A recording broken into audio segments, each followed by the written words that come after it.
Karazhan is an abandoned citadel or castle located on a nexus of ley lines in southern Deadwind Pass.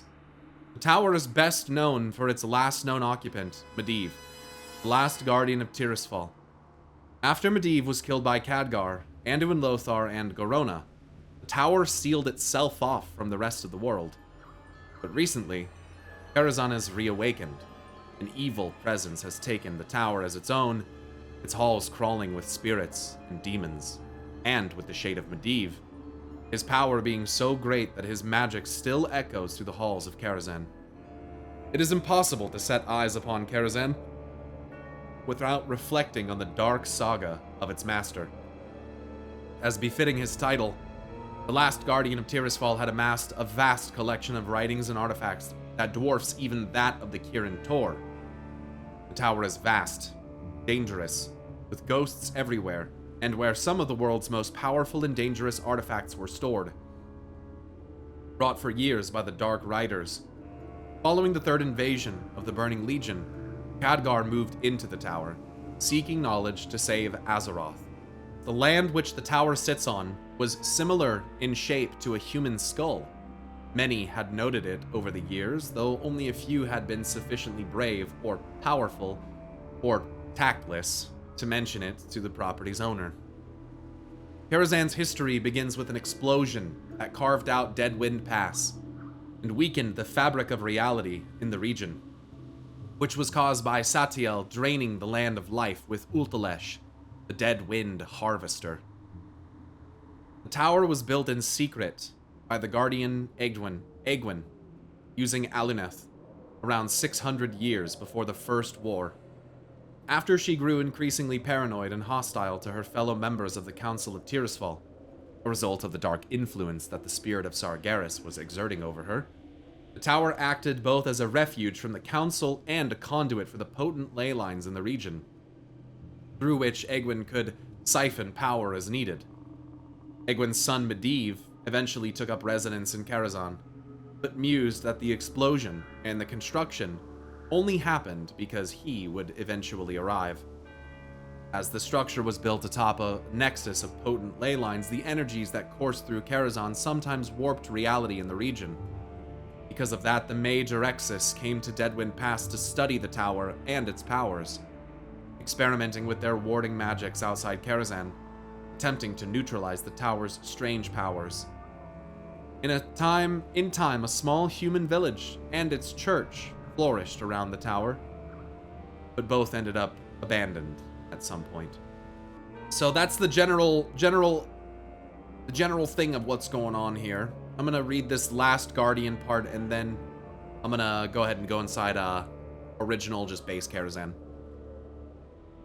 Prior to the First War, the tower was inhabited by Medivh, his steward Morose, and his cook named, you guessed it, Cook. Though Medivh was the greatest wizard of his day and humanity's intended custodian, Medivh was secretly possessed by the dark spirit of Sargeras, the destroyer of worlds. This led him to sometimes being sick and indisposed, and as such, a group of would-be clerics once came to the tower to minister to his needs, but also to steal some of his valuables. But another time, Medivh also revealed himself to be very influenced by the demon when he cursed a group of charlatan merchants who tried to sell him fraudulent magical artifacts by transforming them into the Dark Riders, which is very much a thing out of fucking Lord of the Rings. At the Council of Six's behest, the Kirin Tor sent agents to infiltrate Karazhan and spy on the young Medivh, taking parts in his parties in the magical tower. The spies, however, always left empty-handed. Medivh made sure of it. The Violet Eye, a secret sect founded by the Kirin Tor of Dalaran, was later assigned to keep an eye on Karazhan and to spy on the Guardian and his works.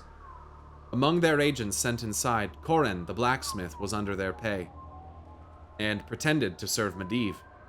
The spy Kiana was also present in the tower, where she was staying up at the guest chambers. Corrupting Medivh more and more, Sargeras eventually opened the dark portal to allow the orcs to wage war upon the kingdoms of Azeroth. while also himself murdering the suspecting members of the Order of Tirisfal. Medivh hid this corruption behind a lavish lifestyle, inviting many nobles to party down in Karazhan.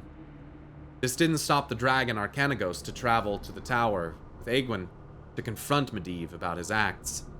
The night the tower was crowded with nobles who were expecting a gala, and also Egwin entered alone at first, hoping to convince Medivh to give up his power peacefully. After Medivh revealed that said power was that of Sargeras, he and Egwin began to fight, shaking the tower to its foundations and causing the would-be revelers to flee. Arcanagos was struck down by the spirit of Sargeras. As the duel between mother and son continued, Egwin slowly gained the upper hand, until Medivh resorted to draining the life of all nearby occupants of the tower in order to fuel his strength. Now stronger, but unable to kill Egwin, Medivh instead banished her from his sight, leaving Karazhan a haunted tower of madness populated by ghosts and afterimages. Khadgar later joined the tower as Medivh's apprentice. Garona Hathorkin also resided here as an emissary at the same time as Khadgar's apprenticeship. As a result of the recent events and the region's already weakened reality, many strange and disturbing visions lurked within the tower, and Moros was now wearing blinders to avoid seeing them. In the months that followed, Karazhan became darker and more twisted. Tormented spirits floated through the hallways in greater numbers than ever before. From time to time, Khadgar and Garona were subjected to vivid, horrific visions of the past, present, and future.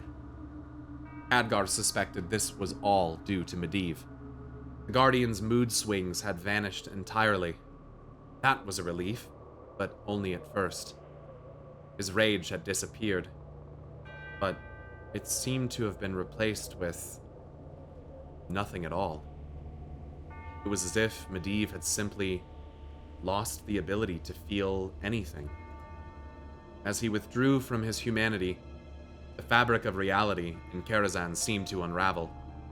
The visions were ultimately ended when most of Karazhan's ambient magical power was absorbed by the resurrected Medivh, reducing it to a pile of stone in the remote reaches, its power taken to serve the Prophet. As the war progressed, Medivh fought against Sargeras' control. The raging conflict within him finally drove the wizard irrevocably insane, until his childhood friend, Anduin Lothar, aided Medivh's young apprentice, Khadgar, in storming Karazhan and slaying their former comrade. Since that day, a terrible curse has pervaded both the tower and the lands surrounding it, casting a dark pall over Deadwind Pass and the region that is now known as Duskwood. After the fall of Karazhan, Kirin Tor dispatched an assembly of mages to search the tower and seize all items of import for the purposes of research. It was then that Atiesh was discovered and brought back to Dalaran. Alright. Into Karazhan we go.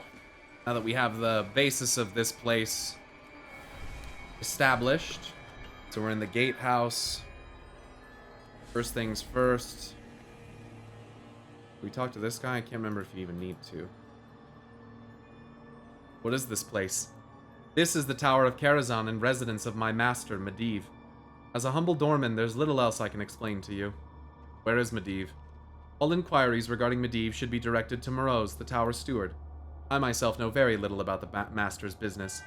I believe several nobles are currently having an audience with Moroz in the banquet hall, if you wish to inquire further. How do you navigate the tower? From here in the gatehouse, you may travel in one of 3 directions. The stairs behind me lead to the grand ballroom where guests are currently being entertained. I'm sure you can smell the nearby stables, and the entrance to servants' quarters lie next to the gatehouse door. So the explosion that shaped the little the area here that is Deadwind Pass is pretty interesting to me, because when we talk about big explosions, especially magical explosions, it's not uncommon that those explosions rupture the boundaries of reality. And I'm pretty sure that that's what's happened with Karazhan, and why it's so magical in nature, and we'll discuss that more, especially as we do the second one. So this is Morose, the steward of Castle of Karazhan, with some nobles that are all going to die. Seeking Medivh's favor, you're all dead. Unannounced visitor. Terribly, preparations must be made.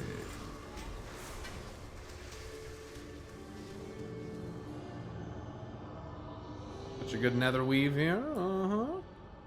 Big old banquet hall. Ebonlock up there. Ebonlock the Noble. That's gotta be Karazhan Ebonlock, right? There's no way that that's... Is that someone else? I'm gonna have to look that up. His model's the same as that as Lord Elo Ebonlock, minus the monocle. He refers to the other 6 nobles as those. In exploring Azeroth, the Eastern Kingdom states that all of the 6 nobles of Darkshire were the final ones to enjoy such hospitality as living beings. Ebonlock was seemingly killed at a different time than the others. Relatives Ebonlock family. This party's pointless. Those foolish nobles will never get to see Medivh. Can't they see this? I should have just stayed in Darkshire with my family instead of wasting my time here. Ebonlock family. Karazhan Ebonlock. Nice, so that... Ebonlock, man, that ties directly into green fire and the ascension to a demonic form. As discovered by Karazhan Ebonlock. Interesting. I had no idea that Ebonlock was in here. I'm gonna be honest, most of the people that came to Karazhan are terrible people. They're very pretentious, prideful, affluent nobles, typically. And Medivh did this on purpose, because I'm pretty sure part of the idea was that by surrounding himself with these people, it would actually put less attention on him, and no one of stature would really be able to, like, question him or accuse him of anything, because all of the noblemen and people that actually had respectable opinions to, you know, this is a medieval time, right? So, like, basically he had no one able to call him out for what he was doing.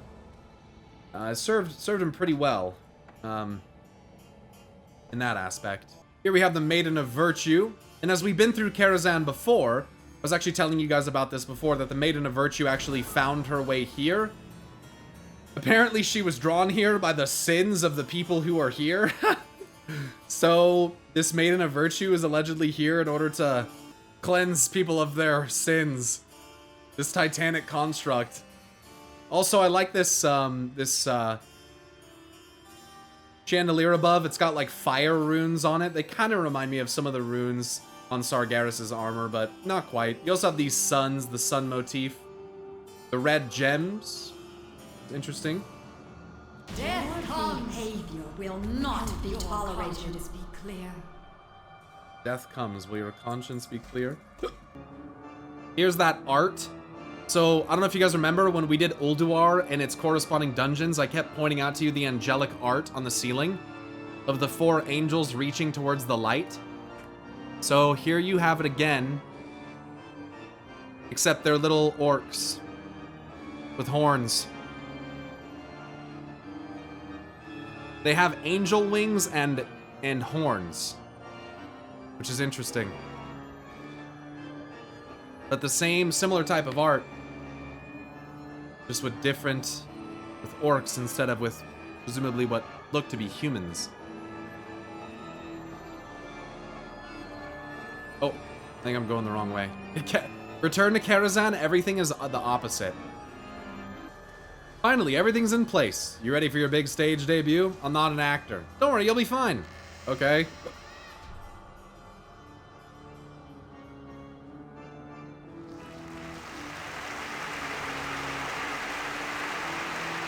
Thank you, thank you. Thank you. Appreciate you. Good evening, ladies and gentlemen. Welcome to this evening's presentation. Tonight, things are not what they seem. For tonight, your eyes may not be trusted. Take, for instance, this I know, Knight. elderly woman waiting for a visit from her granddaughter. Surely there is nothing to fear from this sweet, gray-haired old lady. But don't let me pull the wool over your eyes. See for yourself! what lies beneath Yeah, this is those covers. This is the fight where the "run away, little girl, run away" thing comes from, isn't it? Isn't this where that sound bit just like where it comes from? It's the wolf story? Yeah, yeah. The big bad wolf.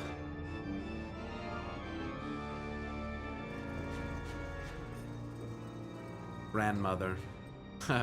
So they would often put on plays and shows. It's very common amongst, like, in medieval times for nobles and stuff to gather for theater and play and stuff like that. You guys see that in all the media, all the different tropes of stuff, you know?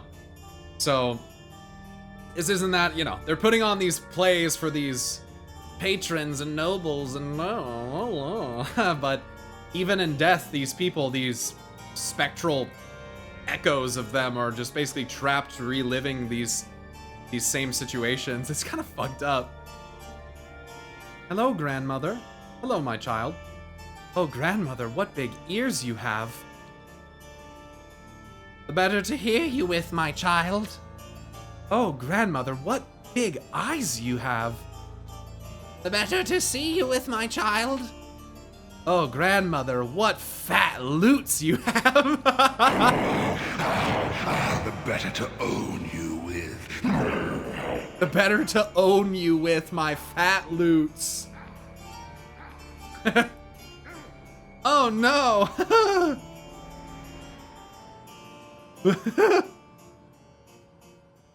Oh, no.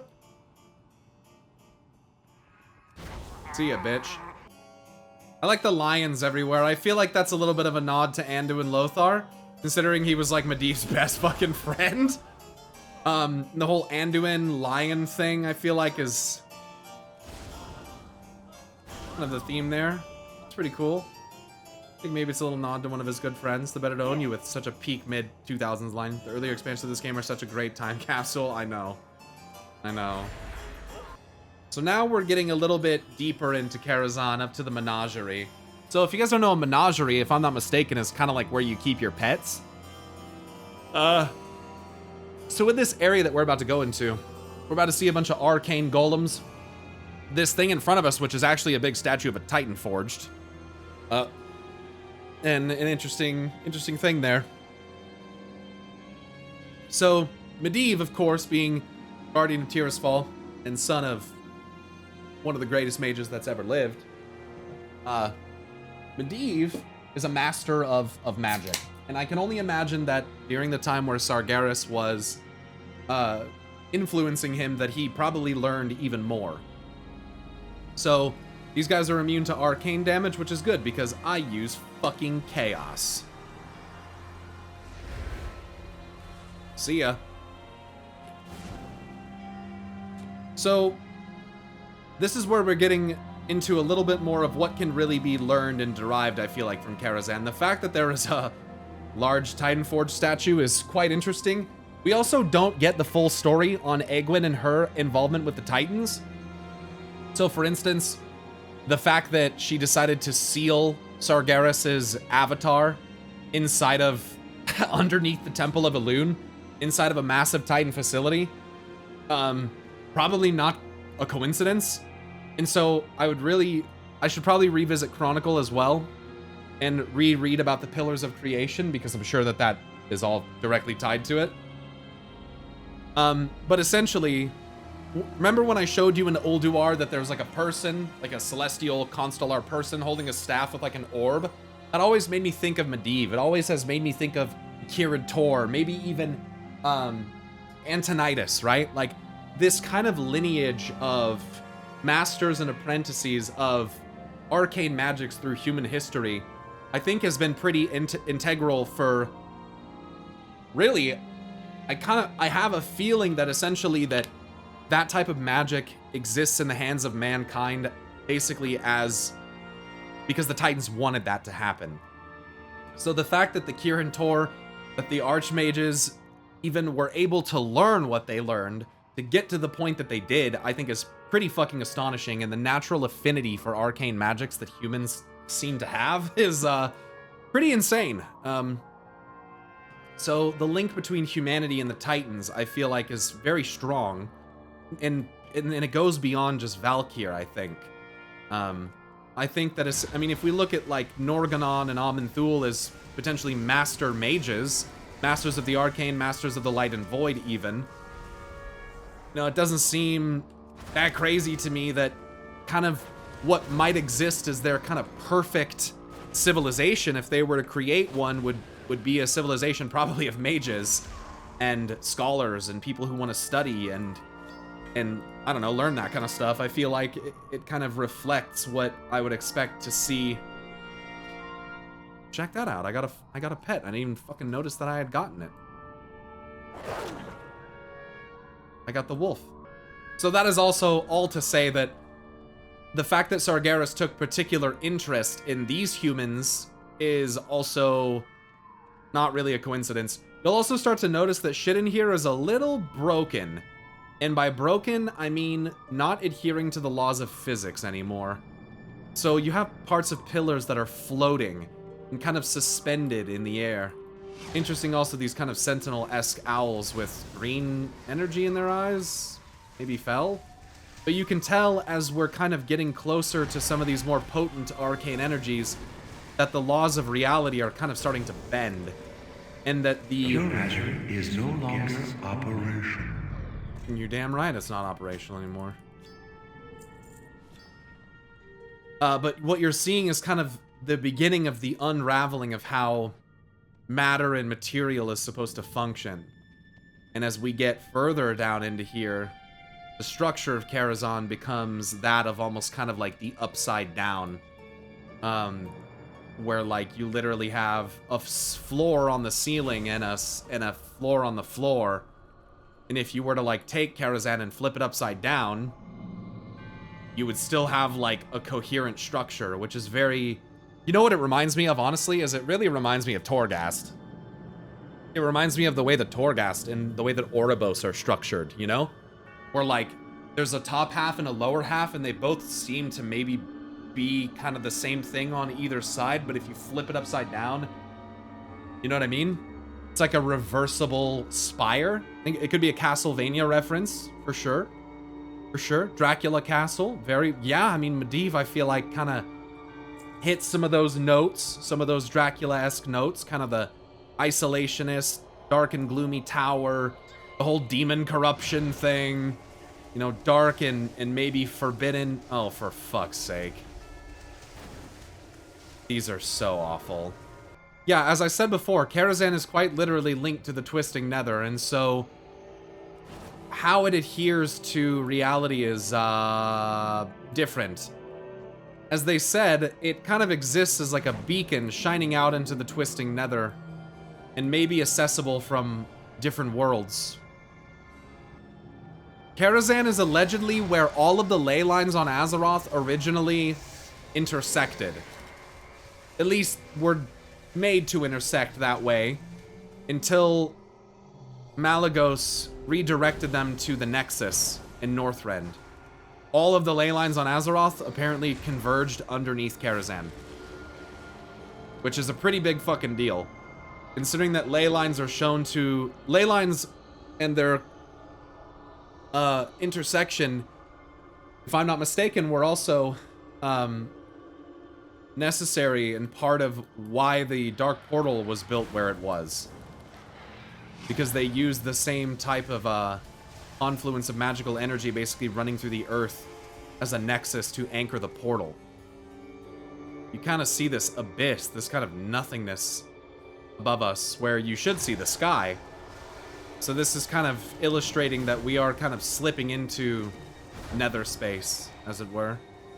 So here we have a hidden passage down to the repository to Terrestrian Ilhoof, which we were reading about earlier. This is the boss that can drop the imp skin. Yeah, I don't want to miss that. I don't want to miss that. Very much serving the Burning Legion, obviously. Fell candles all over this bitch.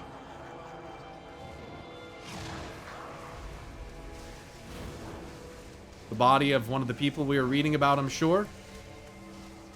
This is that one guy who, what's his name? We were just reading this. Yeah, this is Dugan. Right here on the floor. So this is the paladin. Looks like he got turned into stone or had the life force sucked out of him. Pretty horrifying. Satyrs are fucking scary. The first satyr ever was crafted by Sargeras. I feel like there's two of the same thing on the ground and there shouldn't be. My life. You're just in time. Oh, great one. The rituals are about to begin. My life is yours, oh great one. Gotta be talking about Sargeras, I would think. And here we have some of our favorites. Fucking ethereals. Here to steal magical artifacts and knowledge, no doubt. It's all they do. The secrets of this place are not intended for the likes of you. I'd like to know who they're intended for, then. I remember one of these goes to Arcanagos, right? Yeah, this is the one that goes to Nether Spite, who is formerly Arcanagos, if I'm not mistaken. So we just read about this earlier. So it says here, Medivh hid this corruption behind a lavish lifestyle, inviting many nobles to party in Karazhan. This didn't stop the dragon Arcanagos traveling to the Tower with Egwin to confront Medivh about what he was doing. Arcanagos was struck down by the spirit of Sargeras. As the duel between mother and son continued, Egwin slowly gained the upper hand. So Nether Spite is Arcanagos. Oh, Arcanagos is Nightbane. Nether Spite is something else. Oh, Arcanagos is Nightbane. Nightbane is separate. Oh, so yeah, Nightbane is this one here. I see. Yeah, Nether Spite is this dragon. Nether Spite is an immense nether dragon found lurking in the Celestial Watch, Medivh's personal observatory. As the only dragon found inside the Dark Tower, he will use his otherworldly powers to vanquish any creatures that attempt to go near him. The dragon's death is not required for further progress into the tower, but he does control the trash between the Shade of Iran and Chess event. So this is a nether dragon. Interesting how you have these three different beams of power going into him. Yeah, this room is fun. Yeah, this room's pretty fun. This room's pretty fun, chat.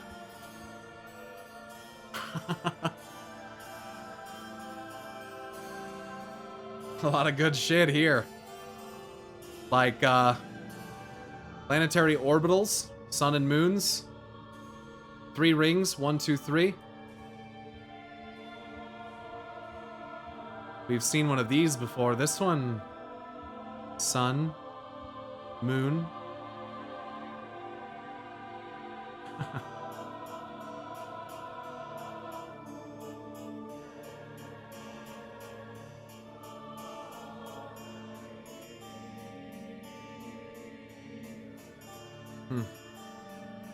Then the observatory. Oh, I like this.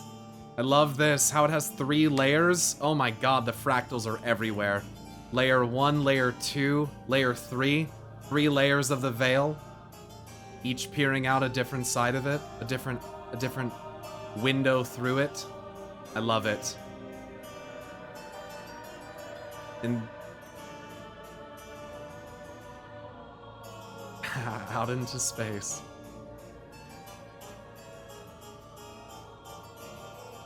Clearing each filter.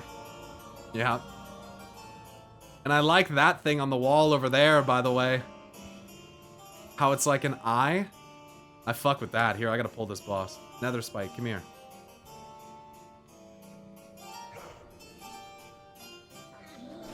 Doesn't say anything. Spite Blade. Shining Chain of the Afterworld. Oh. Netherwing Egg.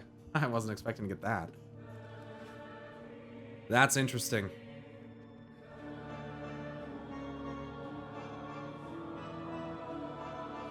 It's almost like it shows a different orbit. Like one is going this way, the other one as well, where this one's going at a different... And it's an eye. Go figure, it's a fucking eye. Here we see orbitals overlap. Multiple overlaps. But only a 2-way overlap, not 3. Just similar to how the rings work. 3 of them never line up in perfect unison. There's always one rotating differently than the other two. Bro, there's no shot that this is fractals for what we've been fucking talking about. There's no shots. There's no way. I mean, it has to be. Like, the 3-layered thing, dude, there's just no way that that's an accident. There's just no way. This is awesome. I haven't been in this room in so fucking long, I completely forgot this was here. And the chains holding it all, dude, that's so cool. Yeah, I completely forgot this was here. I'm not gonna lie. So this is really cool. Studying of the stars and things outside of the barrier, dude. So important. It's so important and so cool, and I think Sargeras wanted Medivh to study and know about these things. And I think in a capacity, perhaps Sargeras also sought to learn things from Medivh. It couldn't have just been a one-sided thing, of course. What do you mean when you say that it's fractals? But fractals are basically a repeating story theme, number. 5 pillars, 5 torches, 5 lanterns now darkened, 5 old gods, 5 world trees, 5 dragons. Those are all fractals. They're real though, the fractals, jokes aside. Yeah, it's not a joke. It's literally not a joke. And it's not a made-up thing either. Like, fractals are a thing in real life. Fractals are a mathematical concept that explains patterns and repeating cycles among things. So, World of Warcraft is filled with these. 3 rings around Azeroth, 3 filters of sky to look through, 3 orbitals around the center thing. Like, they're fractals for the same thing. So, essentially, a fractal is a repeating theme or cycle. You have to be able to recognize them, otherwise you won't be able to understand WoW lore. That's just the truth. If you don't understand the nature of a fractal or how repeating things link to one another, then you will probably not figure much out in the WoW space. Because the game is built on fractals top to bottom. Every single thing in this game is a fractal. And if you want to look at it in a more realistic sense, even things that are inspired from other stories in real life and from other authors and stuff, those are fractals too. When Chris Metzen writes Sargeras, who's inspired by Melkor and Lucifer, it's a fractal. So here we have demons and stuff. I don't think I want to do this, though. To pass beyond my hall, you must defeat me in a game of skill. Control your king when you're ready to begin. I'm gonna fuck you up. Medivh, do you have to do this? You still do. King Lane's dying. Yes, of course. This isn't going well. Actual chess event is awful. This is fucking miserable, chat. Why don't we take a game and just turn it into something no one fucking wants to play? Oh yeah, let's just make a chess event. That'll be fun. One eternity later. Nothing less than perfection will do. Yeah, go fuck yourself, Medivh. Chaos of nether space.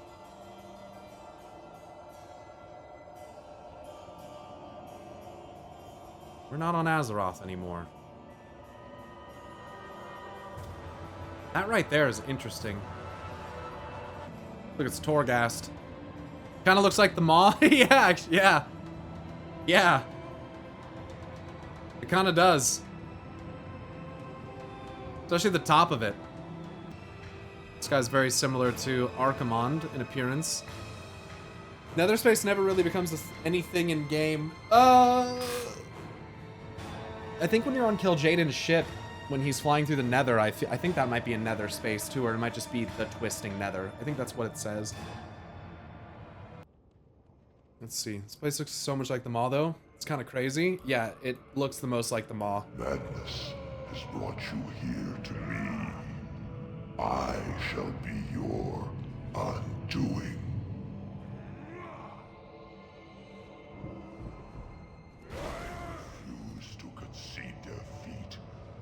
I am a prince of the Eredar. I am... dead! Get shit on.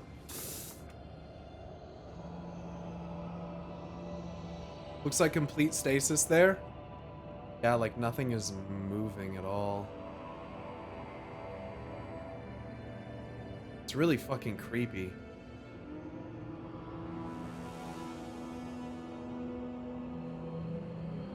Where the fuck are we, dude? New Karazhan's way more interesting than old Karazhan. I'm glad I did Old Kara, though.